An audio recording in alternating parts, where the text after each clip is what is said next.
Olá, assombrados! Eu sou a Ana Paula e vou contar um relato para vocês neste tipo ao vivo de hoje. E aí, tudo bem? Eu espero que esteja tudo bem. Já vou pedindo para você não se esquecer de deixar o seu like neste vídeo e não se esqueça de fazer aquela visitinha na nossa loja virtual, a lojaassombrada.com.br, ok? E olha, tem caixa assombrada do mês de março já disponível. Caixa com o tema Contato com o Além. Tá muito legal essa caixa. Essa semana, ao longo da semana, a gente mostra e fala mais a respeito dela, tá bom? Não deixe de adquirir a sua. E vamos, para quem não sabe, estou na casa de mamãe, tá bom? Então, por isso, estamos em outro cenário.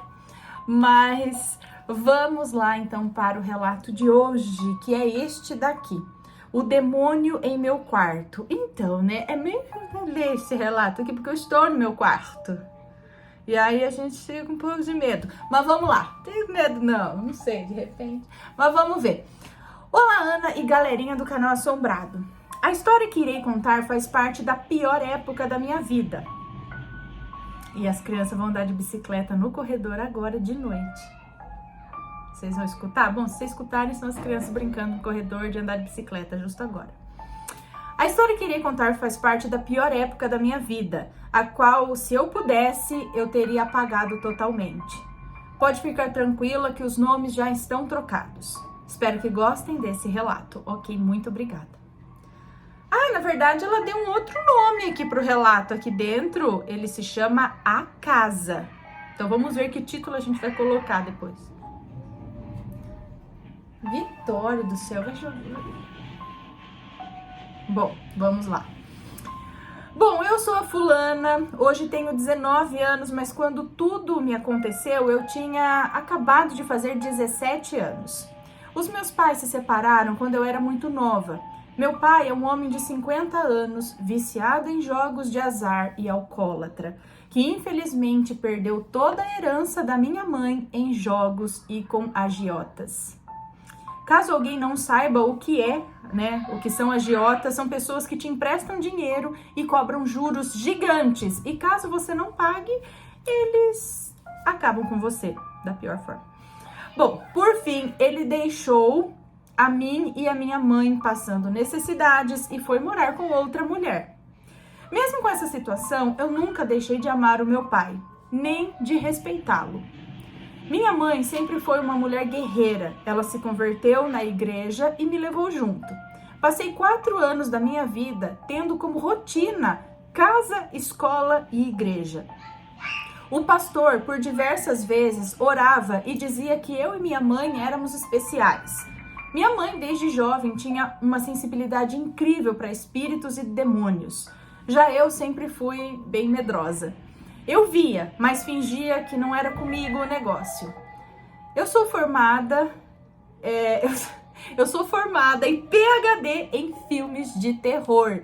E pode apostar que se eu ouvir um barulho, eu vou ser a primeira a abrir um buraco na parede, igual nos desenhos animados, e sair correndo. Pois bem, quando eu fiz 17 anos, veio a fase da rebeldia.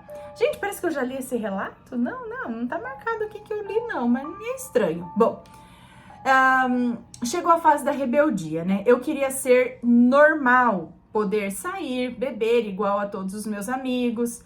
Então eu saí de casa e fui morar com o meu pai, que tinha se casado pela segunda vez. A mulher que destruiu o nosso lar havia falecido, ela teve um câncer. Bom, a esposa do meu pai é uma mulher bem estranha. A família dela é odiada por muitos aqui na minha cidade. Eles são bem antiquados e tratam qualquer um como seres inferiores. Eu vou chamá-la aqui de Laura. Laura e a família dela têm uma doença degenerativa que traz atrofia muscular. A maior parte da família dela anda mancando, né? Dizem que foi castigo de Deus pela ruindade deles. A sua mãe recebia um apelido carinhoso de... Não sei se o apelido também está trocado, né? Ela recebia um apelido carinhoso de... Não sei, será que eu falo se está trocado também? Tem que trocar os apelidos também, né, gente? Bom, recebi o apelido carinhoso de Madame Bombril. pois era tão doente por limpeza que dizem que a mesma jogava água nas pessoas que pisavam na sua calçada, pois estariam sujando a calçada.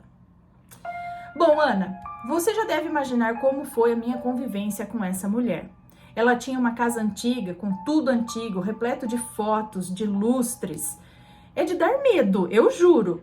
Eu vou tentar te descrever a casa, pois eu preciso que vocês sintam como era viver lá.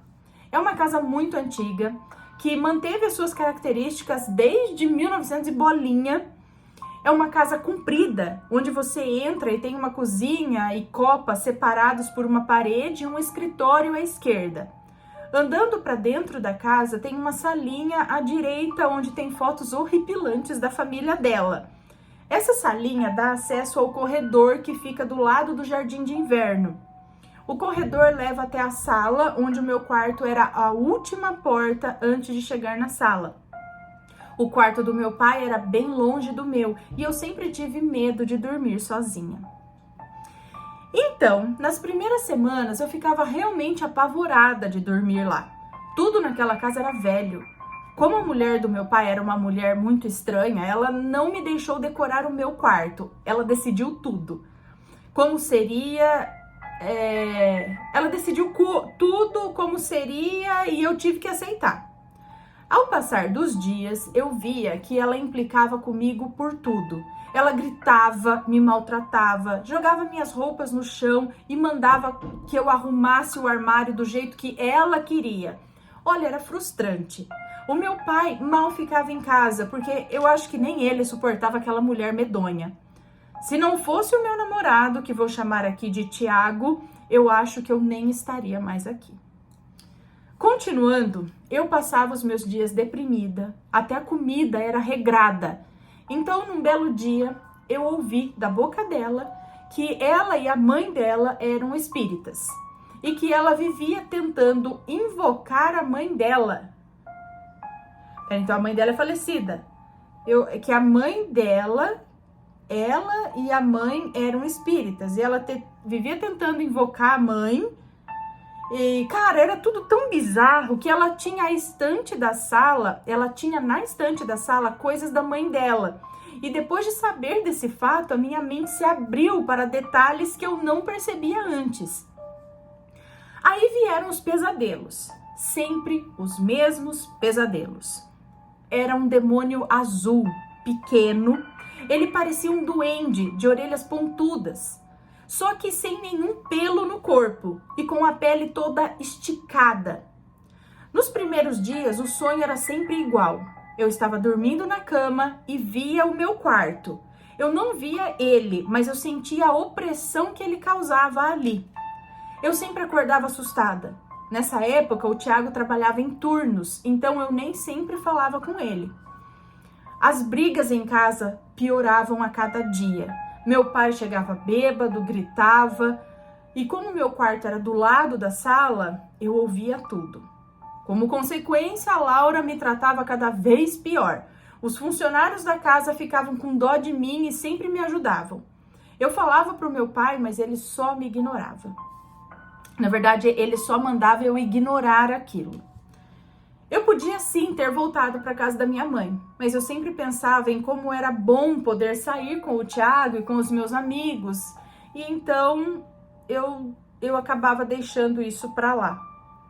Os meus dias eram perturbados por conta da Laura e as minhas noites eram atormentadas pelo maldito, por aquele pesadelo, aquele demônio que ela via. Nos pesadelos, sempre os mesmos pesadelos, sempre a mesma criatura. Até que uma noite eu o vi em sonho. Eu vi que ele se escondia entre a minha cama e o criado mudo. E ele viu que eu o enxerguei, pois ele deu como se fosse um ganido para mim. Como que é um ganido? Não sei como que é. Enfim, ele grunhiu, alguma coisa assim. Eu acordei apavorada e molhada, pois eu havia feito xixi na roupa. Eu sempre acordava exatamente às 3h03 da manhã. E como o turno do Tiago era das 4 da manhã até as 2 da tarde, eu sabia que ele já tinha acordado. Aí eu liguei chorando, dizendo que eu não suportava mais aquilo. Somente depois eu aprendi os estágios da possessão, que é a infestação, a opressão e depois a possessão. E isso é muito importante, pois eu senti na pele cada um desses estágios. Eu me tornei um zumbi. Eu tinha medo de dormir, eu tinha medo de falar e de circular pela casa onde eu morava. A Laura, ela tinha um problema muito grande de insônia, o que sempre me deu mais segurança, pois eu sabia que ela estaria na sala e eu poderia gritar. Então veio a primeira manifestação física comigo acordada. Depois de tanto desespero, eu criei o hábito de me sentar na cama e orar antes de dormir. Nesse dia não foi diferente. Eu estava sentada na minha cama de solteiro, de costas para a porta. Como eu já disse, a casa era muito antiga, por isso as portas eram de madeira maciça, muito pesadas. Como era mês de julho, estava fazendo frio, então os ar-condicionados da casa estavam desligados. Eu ouvi quando a porta abriu e fechou. Então eu achei que fosse o meu pai chegando, ou na verdade achei que fosse o meu pai me checando. Levantei e fui olhar. Meu pai estava dormindo no sofá e a minha madrasta sentada, esparramada. Pensei que fosse ela, porém ela tem dificuldades para andar, então como que a Laura se deslocaria tão rápido assim? Depois desse dia, a minha paz acabou. Eu via de canto de olho sempre um vulto negro. Eu tinha pesadelos horríveis, quase sempre eu tinha que ir para o quarto do meu pai apavorada. O demônio me batia em sonho e eu acordava com marcas roxas pelo corpo. Então foi a gota d'água. Um dia eu estava no quarto estudando e acabei dormindo. Quando acordei, eu não conseguia me mexer. Mas eu sentia aquele demônio lá me espreitando. Eu não tentava me levantar, porém eu não tinha forças. Eu tentava me levantar, eu acho, porém eu não tinha forças. De repente, uma orelha pontuda apareceu no pé da minha cama. Olha, eu juro que eu estou chorando agora só de lembrar. Ele foi saindo todo faceiro, pulando debaixo da cama. Ele olhou e sorriu. Ele tinha dentes muito brancos e muito afiados. Ele ia me matar ou me possuir. Ele foi subindo na minha cama, meio desajeitado. Ele era pequeno, eu acho que ele não passava de uns 50 centímetros. Ele sentou no meu peito e eu paralisei totalmente daí. Parecia que um elefante tinha sentado em mim. Era muito pesado. O olho dele parecia de um alien, sem pupila. Ele abriu a boca e uma língua muito comprida saiu e lambeu o meu rosto. Eu lembro daquela risada dele, rouca, enquanto eu chorava. Eu não conseguia falar, mas consegui me lembrar que a minha mãe sempre orava por mim. Então eu pensei, Senhor, não deixa ele fazer isso, me ajuda a repreendê-lo. Em pensamento, eu comecei a repreendê-lo. A sensação que eu tinha era como se o meu peito estivesse esquentando.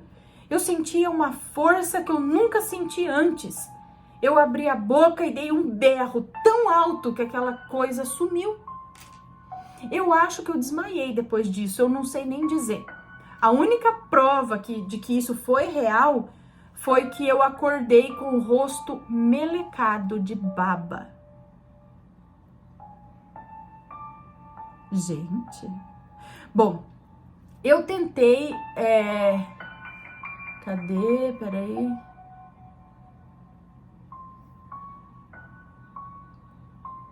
Bom, acabou que eu fiquei muito arrasada aquele dia. O meu namorado, Tiago, apareceu, me deu total força e acabou me levando para a igreja. O pastor orou por mim e no final eu voltei a morar com a minha mãe. E as coisas melhoraram. Ela nunca soube o que aconteceu.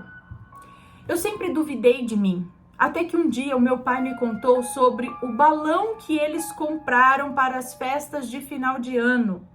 Ele foi cheio de hélio, então ele flutuava. A casa tinha o teto irregular, variando a altura dependendo do cômodo, pois o balão cheio conseguiu atravessar a casa toda, desde o escritório até a sala, passando pelos parapeitos, sendo que a tendência desses balões é colar no teto, né? Ele sobe e fica lá paradão. Ele disse que ficou assustado, pois o balão ficou rodeando eles. Mas eu nunca vou me esquecer do que eu vivi. Peraí, então deixa eu entender. Ela sempre achou que tudo isso poderia ser coisa da cabeça dela e tal. Até o dia que o pai dela contou sobre essa coisa esquisita do balão de gás hélio. Que ele subiu até o teto.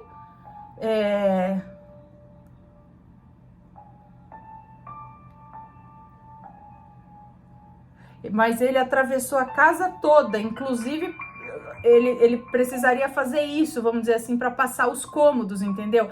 Porque imagine o seguinte, eu não sei como que é a casa de vocês, mas antes de chegar na porta, tem um pedaço da parede ainda, depois aqui é a porta. O balão, ele teria que parar nessa parte. Ele não desce, passa a porta e continua, depois desce, passa outra porta, entendeu? Eu acho que é isso que ela quer dizer. Como que um balão atravessou a casa toda? Era para ele ficar parado num cômodo, não é? E aí o balão ficou rodeando os dois, o balão de gás hélio. Então isso foi estranho, foi o que o pai dela contou. Isso foi uma das coisas estranhas que ele contou para ela. Então alguma coisa parece que tinha ali naquela casa, realmente. E ela viu essa criatura, primeiro em sonho, depois ela viu de verdade, não é? Ali no pé da cama. Ai, gente, credo, lembra até aquele quadro, né, do pesadelo, da pisadeira, que é esse bicho que senta no peito, sei lá, minha avó falava disso. Você já teve alguma experiência desse tipo? Manda o seu relato pra gente, deixa aqui seu comentário, se for comentar que seja com respeito, por favor. E esse foi o relato de hoje, espero que tenham gostado. Um grande beijo pra vocês e a gente se vê no próximo relato. Fui!